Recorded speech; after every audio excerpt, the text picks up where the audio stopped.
ஹalleluya. Good morning. Very good morning. இன்றைக்கு Sunday இல்லையா? ஞாயிற்றுக்கிழமை ஆண்டவருடைய சமூகத்துக்கு போகணும். ஞாயிற்றுக்கிழமைனாலே உண்மையான கிறிஸ்தவனுக்கு ஒரு பண்டிகை போல இருக்கும். ஆண்டவர் பிள்ளைகளோடு சேர்ந்து பாடல்களை பாட, தேவனை ஆராதிப்பதற்கு, தேவனை துதிப்பதற்கு, தேவனுடைய வார்த்தைகளை கேட்பதற்கு, தேவனுடைய சமூகத்தில் செலவிடுவதற்கு நம்ம ஆர்வமாக இருக்கணும். போங்க, உங்க ஆலயத்துக்கு போய் தேவனோட நேரம் செலவிடுங்க. ஒருவேளை உங்க சர்ச் லேட்டா ஸ்டார்ட் ஆனா இந்த வார்த்தை கூட கேட்டுட்டு போங்க, அல்லது திரும்ப வந்து கேளுங்க. ஒரு சிறிய ஜெபம் செய்து வார்த்தையை தியானிப்போம். பரிசுத்தரே, உமக்கு நன்றி ஆண்டவரே. இன்னொரு முறை ஆண்டவரே, இந்த ஞாயிற்றுக்கிழமை எங்க வாழ்க்கையில நீங்க செய்த நன்மை எல்லாம் நினைவு கூர்ந்து உம்மை துதிப்பதற்கும் உம்மை ஆராதிப்பதற்கும் எங்கள் இருதயத்தை ஆயத்தப்படுத்தும்படி கிறிஸ்துவின் நாமத்தில் ஜெபிக்கிறோம் நல்ல பிதாவே, ஆமென். தேவனுக்கு ஸ்தோத்திரம். எதற்கு போகிறவங்க ஆலயத்திற்கு? ஆராதனை செய்ய அப்படின்னு ஒரு வார்த்தையில சொல்லிடுவோம். ஆராதிப்பது என்றால் என்ன அப்படின்னா திரும்ப ஒவ்வொருத்தர் ஒரு விதத்துல சொல்லலாம். ஆராதனை என்ற வார்த்தைக்கு பாடல்கள் மட்டும் இல்லைங்க. பாடல்கள், ஜெபம், துதி, நன்றி, ஆண்டவர் நாமத்தை மகிமைப்படுத்துவது, நம்முடைய தேவைகளை விண்ணப்பிப்பது, இது எல்லாம் சேர்ந்தாதான் நிறைவான ஆராதனை. தேவனுடைய ஆலயத்துக்கு போகும்போது தேவனால நாம உயிரூட்டப்படுகிறோம். அப்படின்னா நம்ம நிலையை நம்ம உணர்கிறோம். நமக்கு தேவன் நமக்கு செய்த நல்லதெல்லாம் ஞாபகத்துக்கு வரும். ஆதியாகமும், யாத்திராகமும், அடுத்தது லேவியராகமும், எண்ணாகமும், உபாகமும் என்கிற இந்த 5 ஆகமங்களும் மோசே எழுதினாரு இல்லையா? ஆதி ஆகமத்துல சிருஷ்டி ஆரம்பத்துல இருந்து இருக்கிற காரியங்கள், யாத்திராகமத்துல இஸ்ரவேலர்கள் எகிப்திலிருந்து விடுவிக்கப்பட்ட விஷயங்கள், நடந்த விஷயங்கள், எண்ணாகமத்துல அவர்களுடைய கணக்குகள், எண்ணிக்கைகள், அவங்க போன இடங்கள், அதுபோல லேவியர் ஆகமத்துல முன்னாடி லேவியர் ஆகமும் பின்பு எண்ணாகமும், லேவியர் ஆகமத்துல ஆராதனையின் கிரமமும், நாம இருக்க வேண்டிய விதமும், நம்முடைய சுத்திகரிப்பும், விதிகளும், கட்டளைகளும் இருக்கிறது. எண்ணாகமத்துல கணக்குகளும், மக்கள் தொகையும், அந்த காரியங்களும் இருக்கு. கடைசியாக உபாகமம். உபாகமம் என்றா இது வெறும் ரிவிஷன். அதற்கு முன்பு இருந்த விஷயங்களை ரிவைஸ் பண்ணிக்கொண்டு அதன் கருத்தை எல்லாம் ஒன்றிணைச்சு எழுதப்பட்ட ஆகமம் உபாகமம் என்று இருக்கு. மொத்தம் 5. நீங்க ரொம்ப கவனமா வாசிச்சா இதுல மிகப்பெரிய சத்தியத்தை நம்ம உணரலாம். ஆண்டவர் கூட அநேக முறை ஏசாண்டவர் மாம்சத்துல இருந்தபோது உபாகமத்தில் இருக்கிற ரெஃபரன்சஸ பயன்படுத்தி இருக்கிறாரு. அப்படின்னா அவரு கூட நியாயப்பிரமாணத்தை வாசிச்சார் என்பதை உணரணும். நாம எல்லாம் தெரியும் என்று உட்கார்ந்து இருக்கிறோமே தவிர வசனத்தினுடைய அர்த்தத்தை நம்ம சரியா உணர்ந்தா நம்ம வாழ்க்கையின் முக்கிய அர்த்தத்தை நம்ம உணர முடியும். இந்த உலகத்துல வெற்றி வாழ்க்கையை வாழ முடியும். இந்த உபாகமம் மோசே கடைசியாக எழுதின புத்தகம். மிகவும் முக்கியமான ஆகமம். இந்த புத்தகத்திலே அதிகமாக மோசே பயன்படுத்தின வார்த்தை நினைவு கூறுங்கள், நினைவு கூறுங்கள், நினைவு கூறுங்கள்னு சொல்லியிருக்கிறாரு. எப்படி ஆண்டவர் உங்களை நேசித்தாரோ நினைவு கூர்ந்துக்கோ. எகிப்தில உனக்காக எத்தனை அற்புதங்களை செய்தாரோ ஞாபகப்படுத்திக்கொள். உன்னை வனாந்திரத்திலே எப்படி வழி நடத்தினாரோ ஞாபகப்படுத்திக்கோ. சாப்பாடு, உணவு என்று கேட்டபோது மன்னாவை கொடுத்ததை ஞாபகப்படுத்திக்கோ. தாகம்னா கண்மலையிலிருந்து தண்ணீரை வரவழைத்த விஷயத்தை ஞாபகப்படுத்திக்கோ. இந்த 40 வருஷம் நீ நடந்து கொண்டிருக்கையில கால்வீக்கம் இல்லாமல் உன்னுடைய காலணிகள் கிழியாமல் காப்பாற்றின தேவனுடைய மகத்துவத்தை நினைவு கூறு. உன்னுடைய வஸ்திரங்கள் பழையதாகாமல் ஆசிர்வதித்த உன்னுடைய தேவனை ஞாபகப்படுத்திக்கோ. பகலிலே மேகஸ்தம்பமாய், இரவிலே அக்னி ஸ்தம்பமாய், எந்த ஆபத்தும் இல்லாமல் உன்னை நடத்தின உன் ஆண்டவரை ஞாபகப்படுத்திக்கோ. நீங்க தேவன் மேல முரட்டாட்டம் செய்த போது, தேவனுக்கு விரோதமா பேசின போது, தேவனுடைய கோபத்துக்கு ஆளாகி சர்பத்தினாலே மரித்து கொண்டிருந்த போது, எப்படியாக வெண்கல சர்பத்தை நோக்கி பார்த்தவர்கள் பிழைத்தார்கள் என்பதை ஞாபகப்படுத்திக்கோ. ஆமா, இன்றைக்கு நமக்கு கூட ஆண்டவர் அதுதான் சொல்றாரு. என் ஆத்துமாவே கர்த்தரை ஸ்தோத்திரி, அவர் செய்த உபகாரங்களை அதில் ஒன்றையும் மறவாதே என்றால் என்ன அர்த்தம்? அது எல்லாவற்றையும் ஞாபகம் வச்சுக்கிறோம். ஒவ்வொரு முறையும் ஒவ்வொரு நாளும் நாம தேவன் செய்த நன்மைகளை ஞாபகப்படுத்தி கொண்டா தாழ்மையாக இருப்போம், நன்றி உள்ளவர்களாக இருப்போம். இன்னும் அதிகமா தேவனால் ஆசீர்வதிக்கப்பட்டவர்களால் தேவனால் பெறப்பட்டவர்களாக இருப்போம். நன்றி இல்லாதவர்களாக இருப்பார்கள் என்று தேவனுடைய வசனம் சொல்லுது பாருங்க. கடைசி காலத்துல தேவன் உங்களுக்கு செய்த நன்மைகள் ஞாபகம் இருக்கா? அவர் செய்த உபகாரங்கள் உங்களுக்கு ஞாபகம் இருக்கா? முதல்ல எந்த நிலைமையிலிருந்து நம்ம இந்த நிலைமைக்கு வந்தோம்னு ஞாபகம் இருக்கா? நம்ம ஊஞ்சல்ல ஒரு சிறு குழந்தையாக இருந்தபோது இன்றைக்கு நம்ம இப்படியாக விசேஷமான வாழ்க்கையை வாழ முடிகிறதுனா, இவ்வளவு பெருகி இருக்கிறோம்னா, இவ்வளவு அழகா மாறி இருக்கிறோம்னா, இவ்வளவு ஞானத்தை சம்பாதித்து இருக்கிறோம்னா, அது என்னமோ உங்க அப்பா அம்மா நமக்கு பால் கொடுத்ததுனால, ஆகாரம் கொடுத்ததுனால, ஸ்கூலுக்கு ஃபீஸ் கட்டினதுனால நாம இவ்வளவு பெரியவங்களானோமா? அதெல்லாம் செய்கிறவங்க இருந்தா கூட மேன்மையை பெறாதவங்க எத்தனையோ பேர் இருக்கிறாங்க. உபயோகமற்றவங்கள எத்தனையோ பேர் இருக்கிறாங்க. அதுக்குதான் நம்ம ஒவ்வொரு முறையும் அவர் செய்த காரியங்களை நினைவு கூற வேண்டும். மறந்து போற புத்திங்க மனுஷ புத்தி. அதுவும் நன்மையை மறந்துடுவாங்க, தீமையை மட்டும் ஞாபகம் வச்சுப்பாங்க. நாம அதுக்கு எதிராக ரிவர்ஸ் பண்ணணும். நாம தீமையை மறந்து போகணும், நன்மைகளை ஞாபகம் வச்சுக்கணும். அப்போ நம்ம ஆசீர்வதிக்கப்படுவோம். அதுக்கு தான் நான் அடிக்கடி சொல்லிக்கொண்டே இருப்பேன், உங்களுக்கு நடந்த நன்மைகளை பகிர்ந்து கொள்ளுங்க. நம்முடைய எபிசோட்ஸ் போயிட்டு இருக்கும்போது ஒரு 500 ப்ரோக்ராம்ஸ் அப்போ தேவன் செய்த நன்மைகளை சொல்லுங்க அப்படின்னு சொன்னா, இதுவரை சொல்லாத அநேகர் அவங்களுக்கு எந்த விதத்துல தேவன் அவங்கள சந்தித்தாரோ, எப்படி அவங்க ரட்சிக்கப்பட்டாங்களோ, எப்படி அவங்க ஜெபங்களுக்கு பதில் வந்ததோ, எப்படி ஆசீர்வதிக்கப்பட்டாங்க என்ற சாட்சிகளை சொல்லும்போது, அவங்களுடைய சாட்சிகளை எங்களுக்கு அனுப்பும்போது நாங்க அதை பார்த்து சந்தோஷிப்பதை விட உங்களுக்கே தெரியும், உங்க சாட்சியை நீங்க ஞாபகப்படுத்தி கொண்டு அதை நீங்க டைப் பண்ணும்போது உங்களுக்கே உற்சாகமா இருக்கும். ஞாபகப்படுத்திக்கோ. தேவன் நம்ம மனசுல இருக்கிற விஷயங்களை வெளியே கொண்டு வருவதற்கு சில நேரம் கசப்பான வழியாக போக விடுவாரு.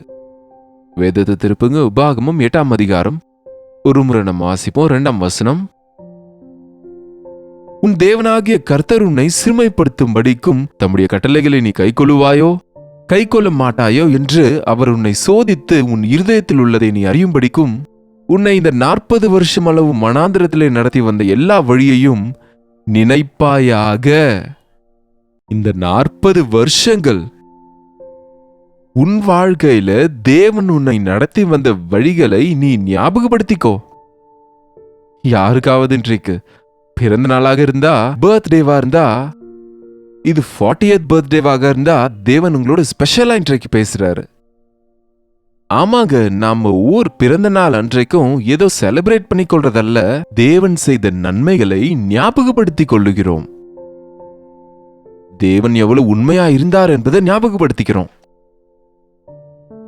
பிப்ரவரி மாதத்துல என்னுடைய பிறந்த நாளை குறித்து நான் ஞாபகப்படுத்தி கொண்டு ஜெபிக்கும் போது, கடந்த 73 வருடங்களாக தேவனுடைய உண்மைத்தன்மை, தேவனுடைய ஆசீர்வாதம் என்பது இன்னொரு முறை தியானிக்கும் போது எவ்வளவு உற்சாகம், எவ்வளவு ஊக்கம், எவ்வளவு ஆதரவு. அது பகிர்ந்த போது எத்தனை பேருக்கு அது நன்மையாக உற்சாகமாக இருக்கிறது. தேவன் செய்த நன்மைகளை மறைக்காமல் பிள்ளைகளின் பிள்ளைகளுக்கும் அதை அறிவிக்கணும். இன்றைக்கு நம்ம பிள்ளைங்களுக்கு நம்ம கடந்த காலம் தெரியாததுனால, அவங்க பிறக்கும் போதே அவங்களுக்கு எல்லாமே இருந்ததுனால நன்றி இல்லாதவங்களா இருக்கிறாங்க. எகிப்திலே நடந்த அற்புதங்களை குறித்து இஸ்ரவேலர்கள் அவங்க பிள்ளைகளின் பிள்ளைகளுக்கு சொல்லாததுனால அவங்க அவிசுவாசிகள் ஆயிட்டாங்க. அன்றைக்கு தீர்க்கதரிசிகளும் அன்றைக்கு தலைவர்களும் இருந்ததுனால தேவ கிருபை அவங்களுக்கு இருந்தது. ஆனா அநேக பிதாக்கள் நன்றி இல்லாதவர்களா இருந்ததுனால அவங்க பிள்ளைகளை கூட அவங்க நஷ்டப்படுத்தி கொண்டாங்க.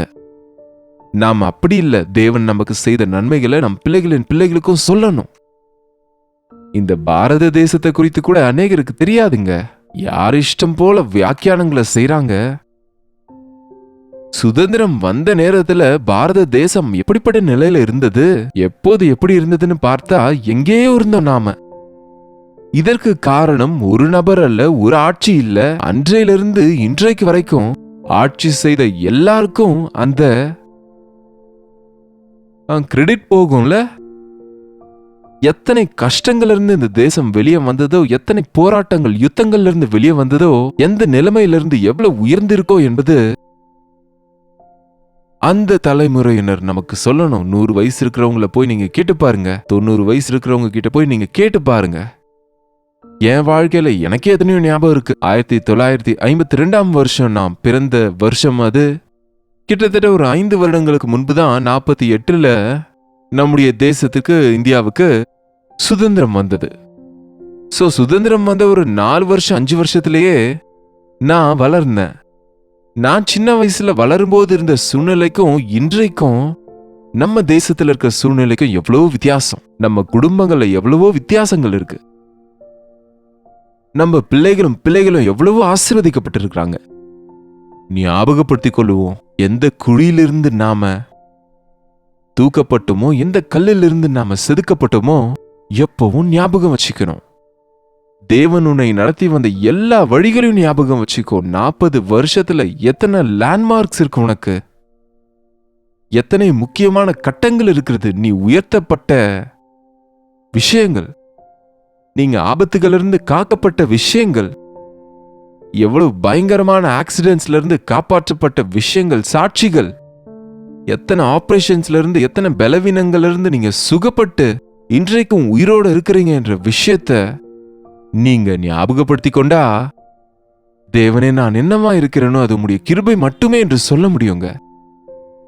நீங்க எந்த நிலையில இருந்தாலும் அந்த நிலையில சந்தோஷமா இருக்க முடியும். உங்களுடைய சாட்சியை நீங்க பகிர்ந்து கொள்ளும் போது அநேகருடைய மனக்கண்கள் அது திறக்கப்படும். ஞாயிற்றுக்கிழமை நம்ம ஆலயத்துக்கு போவது நம்ம எல்லாரும் சேர்ந்து நம்முடைய இருதயங்களை தேவனுடைய சமூகத்துல ஊற்றிக்கொள்ளவும், தேவனுடைய ஆலயத்துல நம்முடைய சாட்சிகளை பகிர்ந்து கொள்ளவும், நம்முடைய துதி நன்றியோடு அவரை நம்ம ஆராதித்துக் கொள்வதற்கு. அதுதான் தவிர ஏதோ பழக்க தோஷமா ஆலயத்துக்கு போனோம் வந்தோம் என்று சொல்லுவதனால எந்த ஒரு பிரயோஜனமும் இல்லை. ஆவியோடும் சத்தியத்தோடும் கர்த்தரை ஆராதிக்கணும். அவர் பாத தண்டையில முழங்காலிட்டு செபிக்கணும், ஸ்தோத்திரங்களையும் துதிகளையும் ஏறெடுக்கணும். எத்தனை பேர் உங்க வாழ்க்கையில தேவன் செய்த நன்மைகளை ஞாபகம் வச்சிருக்கிறீங்க? ஒரு காலத்துல ஒவ்வொரு சின்ன விஷயத்துக்கும் வீட்டுல துதி கூட்டங்களை ஏற்பாடு செய்வாங்க. ஆனா இன்றைக்கு துதி கூட்டங்கள் கூட குறைஞ்சிருச்சுங்க. குறைந்தது 1 நிமிஷம் 2 நிமிஷம் உங்க சாட்சியை பகிர்ந்து கொள்வது கூட காணப்படுகிறது இல்ல. ஸ்டேஜ் மேலேயோ எல்லாரும் முன்னாடியும் இல்லாவிட்டாலும் தனிப்பட்ட விதத்துல நீங்க சந்திக்கிற ஒவ்வொருத்தர்கிட்ட உங்க தேவன் உங்களுக்கு செய்த நன்மையை சொல்லும்போது அவங்களுக்கு ஒரு விசுவாசம், நம்பிக்கை உண்டாகும் இல்லையா? அவங்களும் அப்படிப்பட்ட அற்புதங்களை அவங்க வாழ்க்கையிலையும் பார்க்க முடியும்ல. ஞாபகப்படுத்திக்கோ, உன் பிள்ளைகளுக்கு சொல்லாத, உன் பிள்ளைகளின் பிள்ளைகளுக்கு சொல்லு. ஜனங்கள் எல்லாரின் எதிரே உன்னுடைய ரட்சிப்பின் பாத்திரத்தை எடுத்துக்கொண்டு நன்றியை தெரிவி என்று தேவனுடைய வசனம் சொல்லுது. 18ஆம் வசனம் வாசிச்சா, உன் தேவனாகிய கர்த்தரை நினைப்பாயாக, உன் தேவனாகிய கர்த்தரை நினைப்பாயாக, அவரே உன் பிதாக்களுக்கு ஆணையிட்டு கொடுத்த தம்முடைய உடன்படிக்கையை உறுதிப்படுத்தும்படி இந்நாளில் உனக்கு உண்டாயிருக்கிறது போல ஐஸ்வர்யத்தை சம்பாதிக்கிறதற்கான பலனை உனக்கு கொடுக்கிறவர். உன் தேவனாகிய கர்த்தரை நீ மறந்து வேறே தேவர்களை பின்பற்றி அவர்களை சேவித்து அவர்களை பணிந்து கொள்வாயானால் நிச்சயமாய் அழிந்து போவீர்கள் என்று இன்று உங்களுக்கு சாட்சியாய் அறிவிக்கிறேன். இந்நாளில் தேவன் உனக்கு செய்த நன்மைகளை நீ இன்றைக்கு ஞாபகப்படுத்திக் கொள்ளு. தேவன் உன்னை எப்படியாக சம்பாதிக்கிறதற்கான பலனை உனக்கு கொடுத்தாரோ அவைகளை நினைவு கூறு. அவருக்கு துதி செலுத்து. எவ்வளவா தேவனுடைய நன்மைகளை நம்ம ஞாபகப்படுத்துறோமோ அவ்வளவு நன்றி நம்ம வாழ்க்கையில் இருக்குங்க. எவ்வளவா நம்ம தேவனை துதிப்போமோ அவ்வளவா ரெண்டத்தனையா நம்ம ஆசீர்வதிக்கப்படுவோம். வாங்க, ஆலயத்துக்கு போகிறதுக்கு முன்பு ஒரு சிறிய ஜெபம். பரிசுத்தரே, உமக்கு நன்றி ஆண்டவரே. எங்களுக்காக ஆண்டவரே, அன்றைக்கு நீர் செய்த காரியங்கள் அதை பத்திரப்படுத்தி இன்றைக்கு பைபிளாக அன்றைய பக்தர்கள் உம்மை பின்பற்றின விதத்தை, நீர் அவர்களுக்கு உதவின விதத்தை, உம்முடைய கட்டளைகளை மீறின போது, உம்மை மறந்த போது நடந்த கஷ்ட நஷ்டங்களை குறித்து உம்முடைய வேதத்துல நாங்கள் வாசிக்கும் போது உம்முடைய நன்மைகளை நினைத்து நாங்கள் ஆசீர்வதிக்கப்படுவோம். உம்மை மறந்த ஆண்டவரை இன்னும் தூரமாய் போய் இன்னும் நஷ்டம் போகாதபடிக்கு துதியோடும் நன்றியோடும் எல்லா வேலையிலும் நீர் செய்கிற நன்மைக்காக துதிப்பதற்கு எங்கள் ஒவ்வொருவருக்கும் உதவி செய்யும்படி கிறிஸ்துவ நாமத்தில் ஜெபிக்கிறோம் பிதாவே, ஆமென். பிதாவாகிய தேவனுடைய அன்பும் குமாரனாகிய இயேசு கிறிஸ்துவின் கிருபையும் பரிசுத்த ஆவியானவருடைய அந்யோன்யமும் ஐக்கியமும் கூடி வந்திருக்கிற அனைவருக்கும் எப்பொழுதும் சதா காலமும் துணையாயிருப்பதாக, ஆமென். தேவனுக்கு ஸ்தோத்திரம். நீங்க எந்த தேசம் எந்த ஊர்ல இருந்து பார்த்துட்டு இருந்தாலும் 8939801234 என்ற நம்பருக்கு உங்க வாட்ஸ்அப் மெசேஜஸ் மூலம் பிரேயர் அண்ட் பிரைஸ் ரிப்போர்ட்ஸ் அனுப்புங்க. உங்களுக்காக நாங்கள் தொடர்ந்து ஜெபிக்கிறோம். கர்த்தருக்கு சித்தம் இருந்த நாளைக்கு இதே நேரத்தில் கர்த்தருடைய வார்த்தையோடு மீண்டும் உங்களை சந்திக்கிறேன். அதுவரை கர்த்தருடைய கிருபை உங்களுக்கு துணையா இருப்பதாக.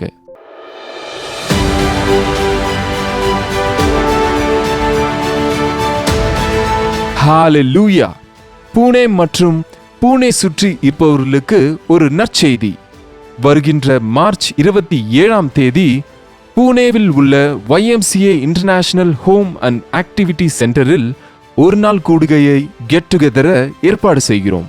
உங்களை சந்திக்க வேண்டும் என்றும் உங்களோடு பேச வேண்டும் என்றும் ஆவலாக இருக்கிறோம்.